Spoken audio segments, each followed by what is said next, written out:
বাচ্চা হওয়ার পর সবচেয়ে বড় অবদান রাখে তার দিদা, কিন্তু আফসোস তার এই কৃতিত্ব কেউ মনে রাখে না। দুনিয়াতে যার মা আছে তার বুকের পাঁজরটা একেবারে শক্ত এবং সবল হয়ে আছে। যার মা নেই দুনিয়াতে কারো দাম নেই। মা ছাড়া দুনিয়া অন্ধকার। হ্যালো ভিউয়ার্স, আজকে আমাদের বিশেষ একটা ষষ্ঠীর দিন, সেটা তোমাদের সামনে তুলে ধরবো। হ্যালো বন্ধুরা, welcome back to my channel Mithu's family. আমার পরিবারে জানাই সকলকে অনেক অনেক স্বাগতম। দেশ বা দেশের বাইরে সকল বন্ধুদের জানাই অনেক ভালোবাসা এবং প্রণাম এবং অনেক অনেক ষষ্ঠীর আন্তরিক শুভেচ্ছা। যদিও ষষ্ঠীটা আগের দিন হয়ে গেছে, কিন্তু ব্লগটা পাচ্ছ তোমরা ষষ্ঠীর পরের দিন। সকালবেলায় ঘুম থেকে উঠে জাম পাতা এবং ফুলটা পেরে নিয়েছি। যেহেতু আজ ষষ্ঠীর একটা বিশেষ দিন, আজকের দিনে ফুলের কিন্তু প্রচণ্ড ক্রাইসিস, সেই জন্য ফুলটা আগে পেরে নিয়েছি। আর এই যে পুজো পাল, বাঙালির তো জানোই, পুজো পাল হলে পরেই ল্যাপা মোছা ধোয়া এগুলো তো লেগেই থাকে। 12 মাসে 13 পার্বণ বাঙালির। তো সেই জন্য এই যে ঘুম থেকে উঠে কিন্তু ঘর বারান্দাগুলো সুন্দর করে ক্লিন করে নিয়েছি। সেগুলো তোমাদের সঙ্গে শেয়ার করা হয়নি, কারণ এত ব্যস্ত হয়ে পড়েছিলাম সকালবেলায় যে পুরো সকাল থেকে ঘুম থেকে উঠে ব্লগটা স্টার্ট করা হয়েছিল না। এই যে দেখো, মেয়ে গেছিলো দুধ আনতে, তো সেখান থেকেই নিয়ে এসেছে খেজুরের ডাল, যেটা আমাদের ষষ্ঠী পুজোতে লাগে। তোমাদের কাদের কাদের ষষ্ঠী গাছ পুজো আছে অবশ্যই কিন্তু কমেন্ট করো। আমাদের কিন্তু গাছ পূজা রয়েছে। তো গাছ পুজোর সময় কিন্তু আমাদের আম, জাম, বাঁশপাতা, লিচু, পেয়ারা এগুলো সব কিন্তু লেগে থাকে। সেই জন্য আমাদের সকাল থেকে জোগাড় শুরু হয়ে গেছে। আর এদিকে তোড়জোড় করে সকাল সকাল ঘুম থেকে উঠেছি। সব কাজগুলো কমপ্লিট করতে তবুও একটু দেরি হয়ে গেছে। যদিও একটা পুজো পালের দিন থাকলে প্রচুর কাজ বেড়ে যায়। জানি না কেন এটা আমার সঙ্গেই হয়। যতই আমি কাজ করে রাখি না কেন আগের দিন, তবুও যেন কাজ একদম শেষ হতে চায় না। আগের দিন কিন্তু বাসনপত্র মেজে রেখেছিলাম, আবারও রাত্রে রান্নাবান্না হয়েছিল, সেই জন্য আবারও ওই হাঁড়ি বাসনপত্রগুলো এঁটো হয়েছে রাত্রে খাওয়া দাওয়া করতে গিয়ে। আর এই যে দেখো, সকালবেলায় কিন্তু আমার লেপাটা এবং বাসন মাজাগুলো কমপ্লিট হয়ে গেছে। এখন আমার কাজ হচ্ছে যেগুলো শার্পে রয়েছে ডোবানো সেগুলো কাচবো। এবং আজ যেহেতু ষষ্ঠী পুজতে যেতে হবে এবং রান্নাবান্না করতে হবে, তোমাদের দাদা ভাইয়েরও আবার ডিউটি রয়েছে, তো ওকেও হচ্ছে টাইম মতো খাবারটা করে দিতে হবে। তো একা হাতে না সংসার সামলাতে অনেকটা কষ্ট হয়। যদিও তোমাদের দাদাভাই টুকিটাকি কাজগুলো করে, তাও ছোটো মোটো কাজগুলো করে বলে আমার অনেকটা একটু সুবিধা হয়। তবুও এই যে এই কাজগুলো করতে কিন্তু অনেকটা সময় লাগে। তোমাদের সামনে যদিও ব্লগটা স্পিড বাড়িয়ে হয়তো তোমাদেরকে প্রায় 20 মিনিটে আমার সংসারের সারাদিনের যাবতীয় কাজকর্ম হয়তো দেখিয়ে ফেলতে পারি, কিন্তু এই সারাদিনে কাজকর্ম করতে গিয়ে কিন্তু আর এই ভিডিও এডিট করতে গিয়ে কিন্তু আমি সারাদিনে এক বিন্দু মাত্র চোখের পাতা এক করতে পারি না এবং একটু বিছানায় গড়া দিতেও পারি না। এমন একটা দিন চলে এসেছে, হয়তো তোমাদের বলে বোঝাতে পারবো না। সংসার জীবনে এসে এবং ইউটিউব জগতে এসে না পাচ্ছি গিলতে, না পাচ্ছি উগলাতে। মনে হচ্ছে গিলে নিতে পারবো, কিন্তু গিলতে ওই পাচ্ছি না। কি বলবো, আর সমস্যার পর সমস্যা। ইউটিউবে এসে এতদিন ধরে কাজ করছি, তবুও যেন ওই গেলার মতো অবস্থাটা হয়ে উঠছে না। আর এমন পরিস্থিতির জায়গায় দাঁড়িয়ে আছি, না পারছি উগলে ফেলতে, না পারছি ছাড়তে, না পারছি একেবারে ভালোভাবে ক্যাপচার করে ধরে নিতে। আমার ইউটিউব জগতে আসা তোমাদের হয়তো বলে আসছি যে 2.5 বছর মতো হতে চলেছে। এতে আমাকে সবাই অনেকজন আমার বাড়ির আশেপাশে সবাই বলে নাকি আমি এখান থেকে টাকা অনেক ইনকাম করি। তারপরে আবার তোমাদের দাদা ভাই এত ইনকাম করে, তারপরে আমি এই যে জমি জায়গায় খাটি, তারপরে থেকে আমাদের সংসারে নাকি খরচই হয় না, আমাদের নাকি টাকা পয়সাই লাগে না, আমাদের হিউজ পরিমাণে যদি আজ টাকা থাকতো তাহলে কিন্তু এত স্ট্রাগল আমাকে করতে হতো না এবং এত ধৈর্য রেখে আমি কিন্তু এই জগতে কাজ করতাম না। দেখবে এমন মানুষের পরিস্থিতি, মানুষের এত কথাবার্তা, একটা উদাহরণ দিলে হয়তো তোমরা বুঝতে পারবে। লুঙ্গিতে আগুন লাগলে খুললেও বিপদ, না খুললেও বিপদ। ঠিক তেমনই সমাজে কিছু লোক আছে, সম্পর্ক রাখলেও বিপদ, না রাখলেও বিপদ। এইরকমই একটা পরিস্থিতি হয়ে উঠেছে। আমি মনে করছি যে লোকের কথা বলবো না, লোকের কথায় কান দেব না, কিন্তু বিশ্বাস করো এমনও মানুষের কথা শোনায় না যে তোমাদের হয়তো বলে বোঝাতে পারবো না। আমার ফিলটা আমি করছি। তবে আমি যদি ভগবান কাছে, ঠাকুরের কাছে কামনা করি, আমি যদি কোনোদিন সাকসেস হতে পারি, সেই দিনই তাদের সামনে গিয়ে আমি মুখ খুলবো। হ্যাঁ, আমি শুনতে পাই সব কিছুই, আমি কানে সব কিছুই শুনি। তো সেটা আমি যেদিন সাকসেস পাবো ইউটিউব থেকে, সেই দিনই আমি তাদের সামনে মুখ খুলবো, তার আগে নয়। তো যাই হোক বন্ধুরা, ওইসব কথা বাড়ি দাও দিয়ে চলো, এখন আমি যেটা করছি সেটা তোমাদের সঙ্গে শেয়ার করি। এদিকে কিন্তু আমার সকালে বাসি কাজকর্মগুলো সব সারা হয়ে গেছে, যদিও ঘড়ি কাটায় 8টা মতো বাজে। আর এখন আমি ওই যে পুজোটা করে নেব। তার কারণ কি বলো তো, এই সকাল সকাল পুজোটা করে নিয়ে আবার ষষ্ঠী পুজতে যাওয়া রয়েছে। আর আমরা যেহেতু হিন্দু ধর্মের চাই সমাজের মানুষ, তো সেই জন্য আমাদের গাছ পূজার ষষ্ঠীটা রয়েছে। এমন কিছু কিছু লোকের রয়েছে যে গাছ পূজে না, এমনি ষষ্ঠী করে।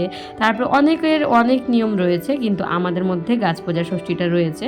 তো সকাল থেকে সব কিছু জোগাড় করে নিয়ে আসা হয়েছে। তারপরে পুজোর যাবতীয় জিনিস কিন্তু তোমাদের দাদাভাই আগের দিন বাজার করে নিয়ে এসেছে। তার কারণ আজকে সকালবেলা যেহেতু ডিউটি আছে, সকালে বাজার করতে গেলে এবং পুজোর দিন বিশেষ করে বাজার করতে গেলে মার্কেটে অনেকটা ভিড় থাকে, সেই জন্য কিন্তু বাজার করতে মানে অনেকটা সময় লেগে যায়। সেই জন্য তোমাদের দাদাভাই আগের দিন কিন্তু বাজার এনে দিয়েছে। তো সেই জন্য সেই বাজারগুলো কিন্তু আমি ফ্রিজে ভরে রেখে দিয়েছি। এখন একটা সমস্যা থেকে মুক্তি পাই যে কোনো জিনিস, খাওয়ার জিনিস শর্টকাটে নষ্ট হয় না এবং ফেলা যায় না। যেহেতু ফ্রিজটা হয়েছে আমাদের বাড়িতে, সেই জন্য ফ্রিজে সব কিছু ঢুকিয়ে রেখে দিই। এই যে দেখো, আমি এখন পুজো করে নেব। তো চলো পুজোটা আগে করে নিই।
এই যে বন্ধুরা দেখো, আমি কিন্তু পুজো করে বেরিয়ে গেছি। আর আমাদের ঠাকুরঘরটায় প্রচণ্ড গরম লাগে, যদিও আমি স্নান করে ঢুকেছি, আবারও ঠাকুরঘর থেকে স্নান করে বেরিয়েছি।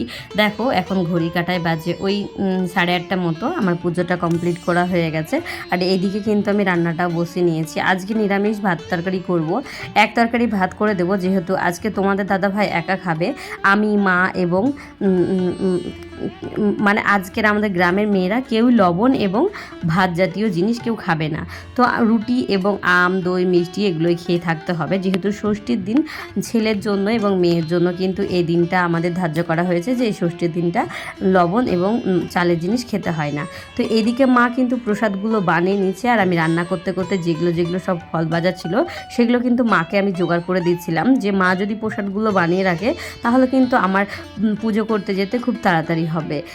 আর মাকে আমি বলছিলাম যে তুমি তাহলে প্রসাদটা বানিয়ে নাও, আমি এদিকে রেডিটা হয়ে যায়। এদিকে আমার ভাত এবং এক তরকারি হয়ে গেছে। আর ভাত তরকারি রান্না করতে গিয়ে দেখতেই পাচ্ছ একেবারে ঘেমে স্নান হয়ে গেছি। তারপরে মুখ হাত পা ধুয়ে একেবারে রেডি হয়ে গেছি। দেখো, হ্যালো বন্ধুরা, তো দেখো মেয়ে রেডি হচ্ছে আর আমি কিন্তু একেবারে রেডি হয়ে গেছি। আর এত গরম পড়েছে যে নতুন শাড়ি রয়েছে, নতুন শাড়ি পরতে পারলাম না, পুরোনো একটা শাড়ি পরলাম। তো এখন আমরা ষষ্ঠী পুজতে যাচ্ছি, তো তোমরা পুরো ব্লগটা দেখতে থাকো। আজকে কেমনভাবে ষষ্ঠী কাটাচ্ছ অবশ্যই কিন্তু কমেন্ট করে দিও।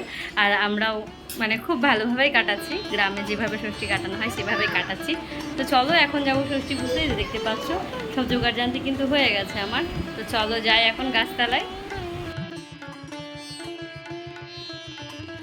ভিডিও শুরুতে একটা কথা বলেছিলাম যে যার জীবনে মা আছে তার বুকের পাঁজর শক্ত হয়ে আছে। হ্যাঁ বন্ধুরা, মা যার নেই দুনিয়াতে তার কেউ নেই। মায়ের মতো ভালোবাসা কোথাও গেলে পাবে না, যেটা আমি আমার মার কাছ থেকে পাই। বিশ্বাস করো, বিয়ের পর শাশুড়ি মা পেয়েছি।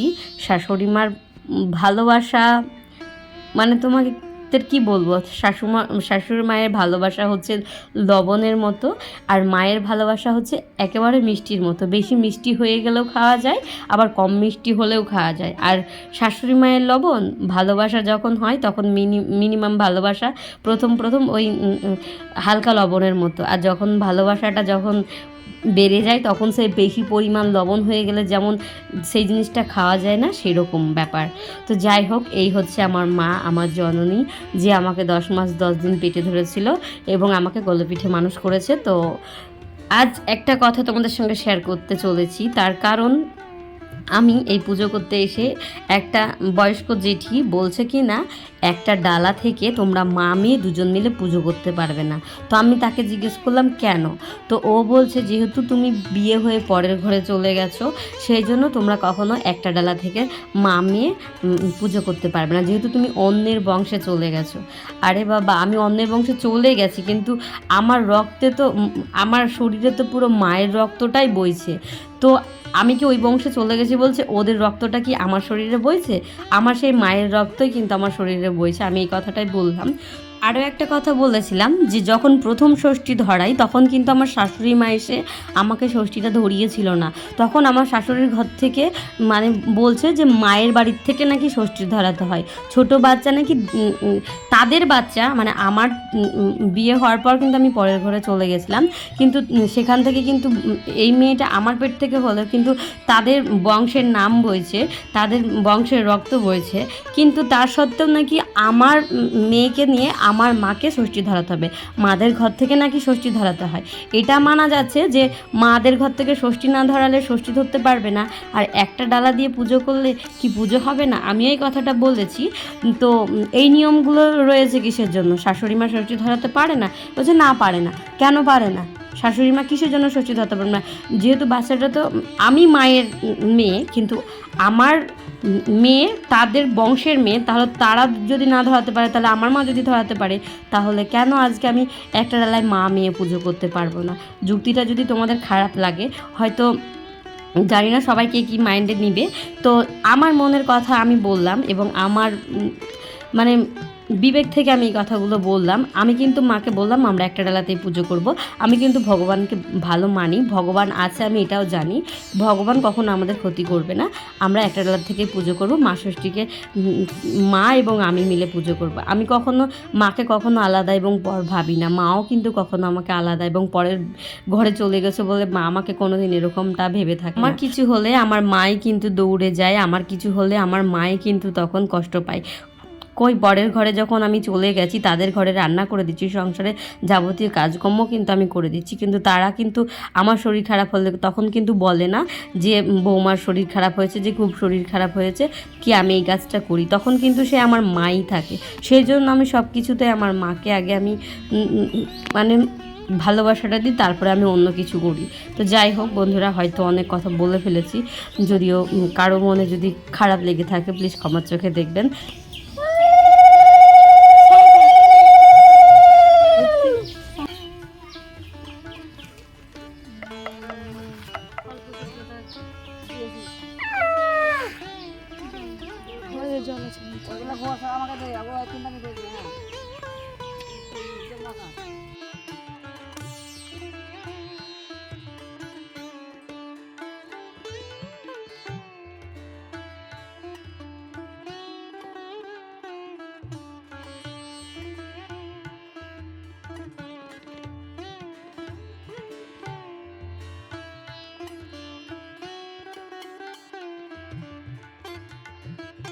তো এই যে বন্ধুরা দেখতে পাচ্ছ, এখানে কিন্তু তাল, আম, শশা সবগুলো কিন্তু মা বলছে একটু করে খুঁটে নিয়ে গাছের মধ্যে দুধ দিয়ে ঘষে নে, আর এই ফলটা নাকি আমাদেরকেই খেতে হবে, মানে যারা পুজো করবে যে ফলটা যে ঘষবে তাকেই কিন্তু এই ফলটা খেতে হবে। এটা কিন্তু কোনো ছেলে পেলে কিংবা কোনো বাচ্চাদের দেয়া হবে না। যদিও এটা আমাদের মধ্যে নিয়ম আছে, জানি না কার মধ্যে কাদের কাদের মধ্যে এরকম নিয়ম রয়েছে। তো এখানে আম, জাম, কলা, তারপরে শশা এবং সব কিছু দুধ দিয়ে ঘষে নেওয়ার পর এই যে এই গাছের গোড়াতে রেখে দেবো। আর এই যে এখন হচ্ছে যেটা করব সেটা হচ্ছে কিছু ফল প্রসাদ এই গাছের গোড়াতে দিয়ে দেবো। যদিও আমরা এই গাছটাতে অনেক দিন যাবৎ মা পুজো করে, গাছটা অনেক ছোট ছিল তখন থেকে পুজো করে।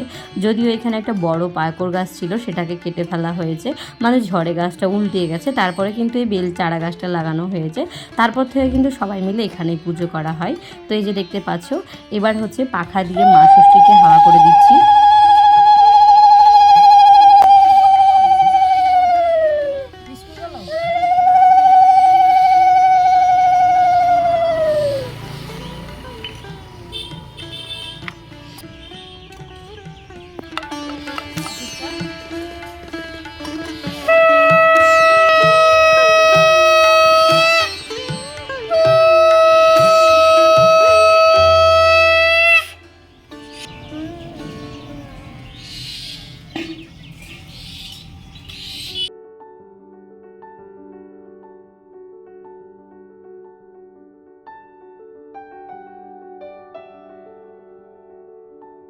এদিকে কিন্তু আমার পুজো করাটা কমপ্লিট হয়ে গেছে, তারপরে পাশেই কিন্তু মা পুজো করছে দেখতে পাচ্ছ। আর এই যে মেয়েকে প্রণাম করতে বললাম, মেয়ে প্রণাম করছে। আর এরপরে যেটা করব সেটা হচ্ছে মা ষষ্ঠীকে যে সুতোটা পরিয়েছি সেখান থেকে কিছু সুতো আমরা ছিঁড়ে রাখি, তো সেইগুলোই বাচ্চাদের হাতে বেঁধে দেবো। তো আগে যেটা করব আমার মেয়ের হাতে বেঁধে নেব। আর ঠাকুরের কাছে একটা কামনা করেছি, সেই কামনাটা যদি সফল হয় অবশ্যই তোমাদের বলবো। আর যদিও কামনাটা সফল হতে একটু দেরি রয়েছে, তো মা ষষ্ঠী যদি আশীর্বাদ করে তবে সেই সফলতাটা আমি পাবো। যাই হোক, এদিকে মেয়ের হাতে কিন্তু সুতো বেঁধে দিচ্ছি। তারপর আশেপাশে যে বাচ্চাগুলো আছে তাদেরকে ডাকা হয়েছে প্রসাদ খাওয়ার জন্য। তো মা সবাইকে এখন প্রসাদ দিচ্ছে। আর আমরা যে জায়গাটায় আছি সেই জায়গাটা এত ঠান্ডা তোমাদের আর কি বলবো। বাড়িতে ছিলাম প্রচুরই গরম লাগছিল, কিন্তু এইখানটায় এসে ওয়েদারটা একেবারে ঠান্ডা ঠান্ডা। আর এই যে মা ষষ্ঠীর পাখার বাতাস খেয়ে আরোই ঠান্ডা ঠান্ডা হয়ে গেছি। আর এই যে মা এখন পুজো করে নিচ্ছে। সত্যি জায়গাটা প্রচণ্ডই ঠান্ডা ছিল আর খুব ভালো লাগছিল পুজো করতে।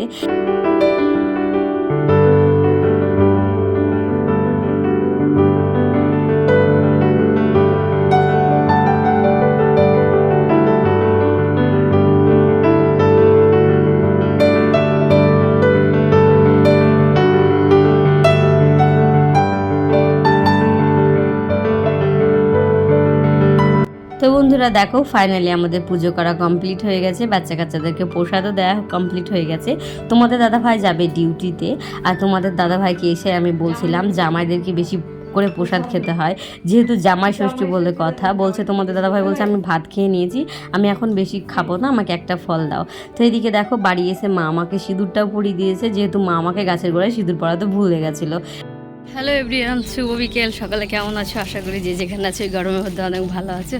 আর এখন যাচ্ছি মামা বাড়ি, দেখতেই পাচ্ছ মামা বাড়ি যাচ্ছি। তার কারণ বললামই একটা ভাইয়ের মেয়ের মানত ছিল, সেই মানতটা দেওয়া হয়েছে।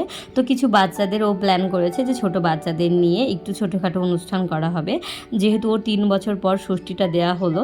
কারণ আগের বছর আমার একটা মামা মানে এই ষষ্ঠীর আগেই মারা গেছিলো, সেই জন্য কিন্তু মানে দিতে পারিনি। তো সেই জন্য 1 বছর পূর্ণ হয়ে গেছে। তারপরে যে দেখো আমার ওই ভাইয়ের মেয়েটার মানতটা দিয়ে আসা হয়েছে। তো সেখানে মানে বাড়িতে একটু ছোটোখাটো করে অনুষ্ঠান করা হচ্ছে, যে ছোটো বাচ্চাদের নিয়ে একটু সন্ধেবেলায় খিচুড়ি, পাস্তা এবং একটু পায়েস রান্না করে সবাইকে মিষ্টি মুখ করানো হবে। বারবার ফোন করছিল আমাকে যে আয় দিদি আয়, রান্নাবান্না করতে হবে। রান্নাবান্নার লোক যেহেতু করেনি, তো আমাকে বারবার ফোন করছিল, তো আমিও চলে এসেছি। এই যে দেখতে পাচ্ছ, এসে কিন্তু একেবারে কাজে লেগে পড়েছি। আর আমাদের যে জায়গাটায় বাড়ি, আমাদের ওখান থেকে আসতে গিয়ে প্রায় 10 মিনিট মতো লাগে হেঁটে আসতে গেলে। 10 মিনিট একটু বেশি বললাম, ওই 8 মিনিট চলে আসা হবে হেঁটে। তো যাই হোক, এই মামাদের যেই বাড়ির জায়গাটা, সেই বাড়িটা কিন্তু একেবারে ঘন ঘন বাড়ি, সেজন্য গরমটা প্রচণ্ডই লাগছিল। আর আমাদের জায়গাটা যদিও একটু ফাঁকা, সেই জন্য একটু বাতাসগুলো লাগে, সেই জন্য কিন্তু কষ্টটা বুঝতে পারি না। আর এখানে দেখো আমি কিন্তু এসে আগে খিচুড়িটা বসিয়ে দিয়েছিলাম, মামিকে নাড়ার দায়িত্ব দিয়েছিলাম। তারপরে আমি আলুগুলো কাটাকুটি করে এবং অনেকগুলো কাজ কিন্তু করে নিয়েছি, রান্নাও হয়ে গেছে প্রায়।